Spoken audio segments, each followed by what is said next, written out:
Baik, selamat sejahtera kepada anak-anak SRT yang dikasihi.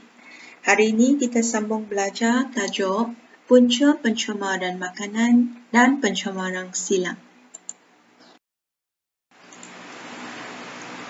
Masih ingat video pertama kita telah belajar dua punca pencemaran makanan. Jadi, hari ini anda dikira berjaya sekiranya dapat menyatakan 4 lagi punca pencemaran makanan dan pencemaran silang. Okey, kriteria kejayaan yang nombor 2 ialah anda dapat menerang tentang perubahan fizikal pada makanan yang tercemar. Mari kita sama-sama belajar. Alright, kita imbas kembali dulu dua punca pencemaran makanan yang telah pun dipelajari dalam video yang nombor 1 yang lepas. Boleh sebutkan? Punca yang nombor 1 ialah mikroorganisma yang terdiri daripada bakteria, fungi termasuklah kulat dan juga yeast. Pandai. Okey, yang ketiga ialah V for virus. Okey, punca pencemaran makanan yang kedua ialah haiwan dan serangga perosak yang termasuk lalat, lipas dan juga tikus. Baik, dua punca pencemaran anda sudah tahu. Mari kita lihat punca ketiga. Punca yang ketiga ialah bahan kimia. Pencemaran makanan boleh berlaku melalui bahan kimia, termasuklah keracunan logam. Keracunan logam boleh berlaku dalam beberapa minit sahaja apabila makanan yang berasid disimpan dalam perkas logam atau bersadur dengan logam, termasuk antimoni, ferrum, merkuri, tembaga, plumbum, timah dan juga zinc.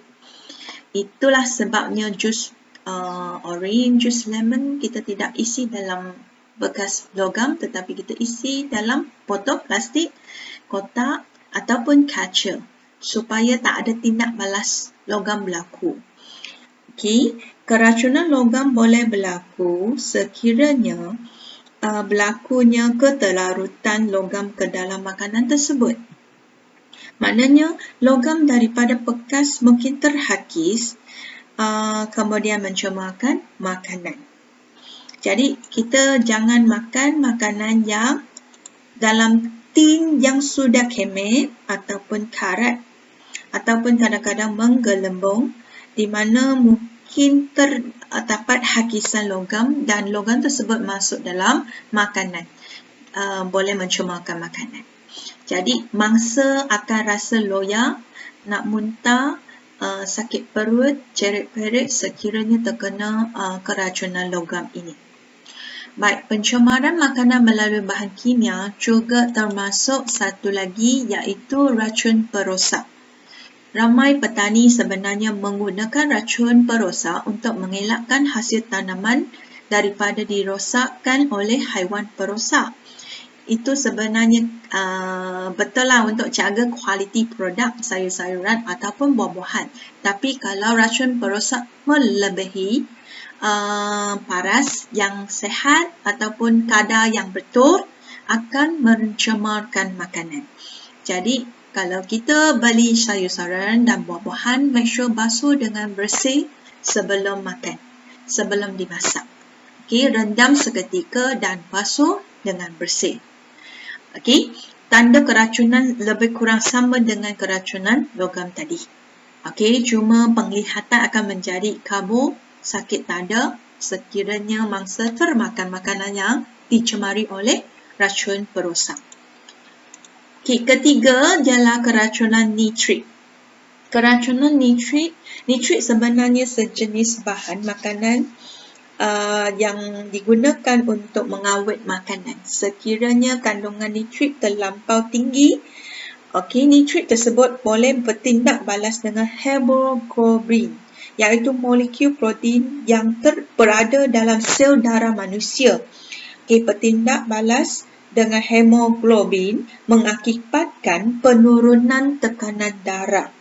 Jadi, mangsa yang terkena keracunan nitrik akan berasa selain noya, muntah, sakit perut, akan juga mengalami sakit kepala dan rasa lemah, ataupun tidak sedar diri, dan akhirnya kalau kadar terlalu tinggi mungkin menyebabkan kematian. Jadi, hati-hatilah dengan bahan-bahan makanan yang ada mengandungi nitrik. Last sekali ialah bahan aditif. Pencemaran makanan melalui bahan kimia yang last sekali ialah bahan aditif. Bahan aditif sebenarnya ialah bahan yang selamat dimakan sebab ada yang aditif di ekstrak daripada tumbuh-tumbuhan semula jadi. Bahan semula jadi sebenarnya selamat. Make sure dalam kadar yang betul. Kalau melebihi kadar, mungkin mengakibatkan keracunan makanan, mencemarkan makanan tersebut. Bahan aditif sebenarnya digunakan untuk memperbaiki rasa, tekstur, rupa makanan.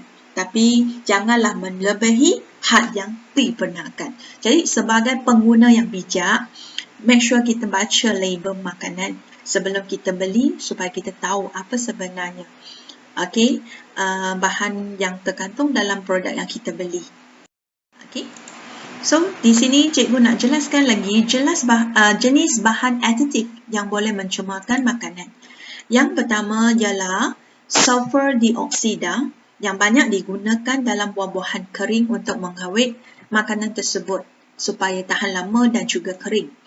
Kemudian nombor 2 ialah MSG, iaitu monosodium glutamate yang banyak digunakan dalam snack untuk menambah perisa dan juga terkandung dalam sup. Kalau kuantiti yang terlampau tinggi boleh mencemarkan makanan, memudaratkan kesihatan pengguna. Yang ketiga ialah asid sorbik yang banyak digunakan dalam jeruk, iaitu buah-buahan yang nak ditahan lama. Larutan asid sorbik yang terlampau tinggi boleh mencemarkan makanan. Keempat ialah asid borik. Asid borik ialah larutan yang banyak digunakan, aditif yang ditambah dalam berbola ikan dan juga mi kuning, kuetiau supaya mengawet ataupun tahan lama, memastikan makanan tersebut tahan lama. So, yang kelima ialah asid laktik, iaitu bahan aditif yang ditambah dalam minuman, terutama minuman ternusu dan juga biskut, sebab asid laktik ni boleh meningkatkan perisa. Punca keempat pula ialah perubahan fizikal. Makanan kalau sudah sampai jangka masa, ia akan mula berubah warna, rasa, bau, rupa dan tekstur. Sekiranya makanan tersebut sudah berubah dari segi fizikal, sebenarnya pencemaran makanan telah pun berlaku. Contohnya, nombor 1, roti telah pun berubah rupanya apabila ditumbuhi kulat. So, rupa sudah ubah, eloklah kamu buangkan. Kemudian nombor 2, you tuang susu tersebut, dapati susu tidak dalam bentuk cecair tetapi berketul-ketul. Tekstur sebenarnya sudah berubah dan bila you cuba rasa sikit, you akan rasa, kenapa dah masam tak manis lagi? Sebenarnya dah mengalami perubahan dari segi rasa. Nombor 3 contohnya lah makanan yang telah basi. Yang ini kita guna cara hidu. Kita boleh hidu bau yang busuk. Dan kita guna mata lihat, sudah ditumbuhi dengan kulat. So, pencemaran makanan telah pun berlaku. Yang keempat, perubahan dari segi tekstur. Buah-buahan dan sayur-sayuran yang telah disimpan lama mula ubah tekstur dia. Kulit sudah mula mengecut. Sayur-sayuran sudah mula dari hijau jadi kuning. So, perubahan tekstur telah pun berlaku. Pencemaran boleh berlaku. Yang kelima, contohnya iaitu daging ayam yang telah tercemar berubah menjadi lebam yang sikit. bukan warna daging lagi tapi sudah jadi hitam sedikit, itu dah jadi lebam. So ayam tersebut mungkin sudah mengalami pencemaran. So, jadi pengguna yang bijak, kita lihat, kita hidu, kita rasa. Sekiranya telah mengalami perubahan fizikal makanan tersebut, eloklah kita hanya jangan cuba makan. Okay. Punca kelima, kadang-kadang makanan tersebut sangat sedap, baru dimasak, tak ada kena bakteria, tapi terjumpa rambut. Apa perasaan kamu? Nak telan lagi? Ke sudah hilang selera makanan? Yes, ini punca kelima, iaitu benda asing. Kehadiran benda asing seperti kulit telur, pasir, kaca, batu, rambut, getah, semasa menyedia, memasak, menyaji, menyimpan, boleh menyebabkan pencemaran makanan. Okey, punca yang last sekali, iaitu tengok apple ni. Apple ni bukan kena bakteria, tapi dia sebenarnya berlaku tindakan enzim. Enzim ialah molekul protein kompleks yang dihasilkan oleh sel hidup tersebut berfungsi sebagai pemangkin mempercepatkan proses memasak sesuatu makanan. Jadi, enzim ni sebenarnya menyebabkan buah-buahan cepat masak. Okey, cepat masak. Kalau you tak makan, dia masak-masak sehingga dia cepat rosak. Hati-hati, enzim sebenarnya sensitif dengan suhu. So, buah-buahan ni kalau you letak kat luar, okey, tindakan enzim berlaku cepat menjadi perang. Warna dia perang macam ni ataupun kuning. Contohnya pisang pun sama, you letak lama, okey, bila you buka, you akan rasa kenapa dah jadi hitam-hitam, dah perang. Itu sebenarnya tindakan enzim telah berlaku. Jadi, enzim sensitif dengan suhu, eloklah simpan dalam peti sejuk supaya memanjangkan hayat makanan tersebut. Contohnya mangga, kalau you nak makan dengan cepat, you boleh letak kat luar, dia lebih cepat masak. Tapi kalau you letak di dalam peti sejuk, dia sebenarnya boleh memanjangkan hayat. Okey, hayat makanan tersebut. So, hari ni you dah belajar 4 lagi punca. I harap you dah faham. Marilah kita tengok rumusan. Okey, ini yang hari itu video 1. Punca pertama, mikroorganisma. Cikgu cuba cepatkan. Mikroorganisma iaitu bakteria, fungi dan satu lagi virus. Punca kedua ialah haiwan dan serangga berosak termasuk lalat, lipas dan juga tikus. Okey, punca ketiga. Siapa boleh sebut? Start with? Yes. Bahan kimia. Bahan kimia ni terdiri daripada 4. Masih ingat? Yang pertama iaitu keracunan logam. Bagus. Yang kedua ialah racun perosak. Ketiga ialah keracunan N4. Keracunan nitrit. Okey, masih ingat yang pengawet tu? Keempat ialah bahan aditif. Okey, good. Itu punca ketiga. Punca keempat ialah perubahan fizikal dari segi apa? Siapa ingat? Susu? Yes, kelima-lima elemen perubahan fizikal mesti kamu ingat dalam otak, iaitu tekstur, rasa, bau, rupa dan juga warna. Okey, punca pencemaran kelima ialah benda asing, contohnya kaca, kulit telur, rambut, kuku dan lain-lain lagi. Last sekali ialah apa? Siapa ingat? Start with T. Tindakan E for enzim. Yes, contohnya. Alright.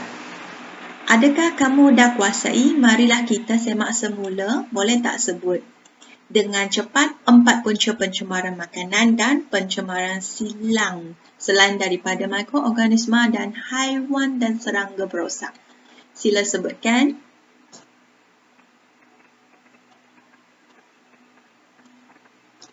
Bagus, cubaan yang bagus. Anda dah kuasai. Kita lihat nombor 2. Sila terangkan perubahan fizikal pada makanan yang tercemar. akan mengalami perubahan fizikal dari segi tekstur, bagus, warna, rasa, bau dan juga rupa. Ya, anda dah kuasai. Tepuk tangan untuk diri sendiri. Alright, jom kita masuk ke kuis. Sila tekan tajuk di bawah video ini. Anda akan dapati ada penerangan yang selanjutnya tentang video. Di situlah ada link kuis. Okey, cikgu harap anda telah kuasai dan sila cabar diri sendiri dengan main kuis yang cikgu sediakan. Tahniah, kita sampai setakat ini. Kita jumpa lagi di video yang seterusnya. Bye-bye semua.